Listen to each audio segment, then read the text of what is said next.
जय शिवराय मित्रांनो। आज 3 एप्रिल, आज सकाळपासून वातावरण हे क्लिअर आहे। याचाच अर्थ उष्णता पुन्हा वाढणार आहे।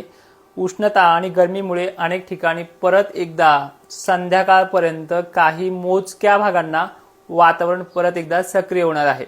विशेषतः हा अंदाज जो आहे हा त्या हळद उत्पादक शेतकऱ्यांना आणि कांदा उत्पादक शेतकऱ्यांना किंवा शेतात राहणाऱ्या शेतकऱ्यांना सतर्क करणार आहे।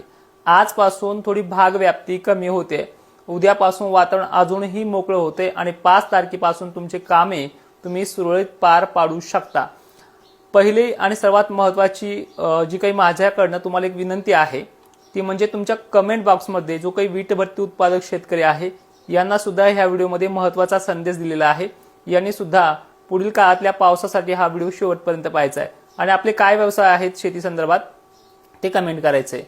तर बघा, आज नांदेडमध्ये मोजक्या ठिकाणी संध्याकाळपर्यंत दाखल होईल।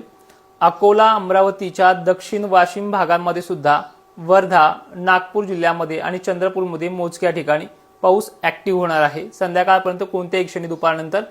आज पुण्यासारख्या ठिकाणी, कोल्हापूर सारख्या ठिकाणी, नाशिक सारख्या ठिकाणी, धुळे तसेच अनेक भागांमध्ये खान्देशच्या वारे जोराने वाहणार आहेत। उष्णतेची लेवल जर जास्त असेल, वारे थोडे 2.5-3 ला तर शांत झाले असतील तर सतर्क तुम्हाला पण राहायचंय आहे मोजक्या ठिकाणी। पण इशारा मात्र हा देतोय कारण की हे 3 तारखा अजूनही पावसाच्या आहेत। व्याप्ती आता कमी होते।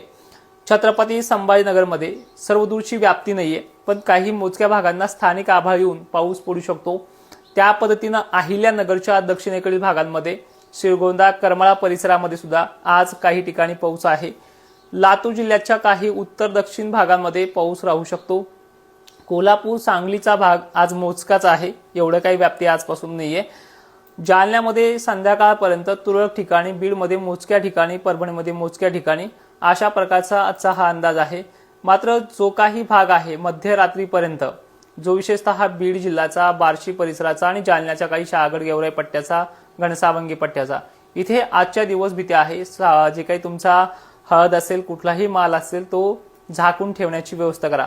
आजच्या वातावरणामध्ये दमटपणा, गरमीची लेवल कालच्या पेक्षा जास्त वाढेल। ज्या ठिकाणी सकाळपासून आभाळ गोंगारण राहतं, ज्या ठिकाणी सकाळपासून गारवा राहतो, त्या ठिकाणचा पाऊस मध्यरात्रीपर्यंत दाखल होतो। तो काल बीडने पाहिलाय, परभणीने पाहिलाय, जालन्याच्याही अनेक दक्षिण भागाकडे शेतकऱ्यांनी पाहिलाय, तो नंतर तिकडे गेलाय। पाऊस हा सर्वदूर होत नसतो, तो काही भागांना होत असतो आणि त्यामुळेच त्या भागांची संख्या ही जरी कमकुवत असली पण नुकसान होण्याची क्षमता या वातावरणामध्ये जास्त असते। तर आता 3 तारखेचं तुम्ही अनेक काही भागांचं पाहून घ्या। आज खानदेशमध्ये मोजक्या ठिकाणी असेल, वारे जोराने असल्यामुळे डायव्हर्टिंग सिस्टीम जरा फास्ट नाहीये। त्यानंतर मराठवाडा आणि विदर्भात मोजक्या ठिकाणी आहे। दक्षिण महाराष्ट्रामध्ये शक्यता मावळते आहे। पुणे, सांगली, सातारा परिसरामध्ये आजही काही ठिकाणी स्थानिक बेसवरती पाऊस असणार आहे।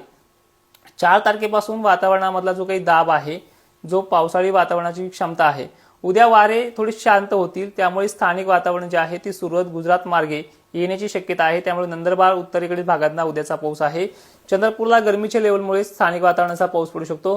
त्यामध्ये लातूरचा सावंतवाडी वगैरे भाग आहे, नागपूरचा दक्षिणेकडील हिंगणघाट, वर्धा, उद्याच्या 4 तारखेला नांदेड। मात्र दक्षिण महाराष्ट्र, कोल्हापूर, पुणे, अहिल्यानगर, छत्रपती संभाजीनगर, जालन्याचा उद्यापासून पावसामधनं सुट्टी मिळते।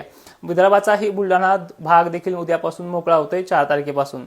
त्यानंतर परिस्थिती 5 तारखेपासून सर्वांनाच मोकळी होते, कामे तुम्ही त्यापासून करू शकता आणि राज्यात परत उष्णतेची लेवल 9-10 तारखेला वाढेल।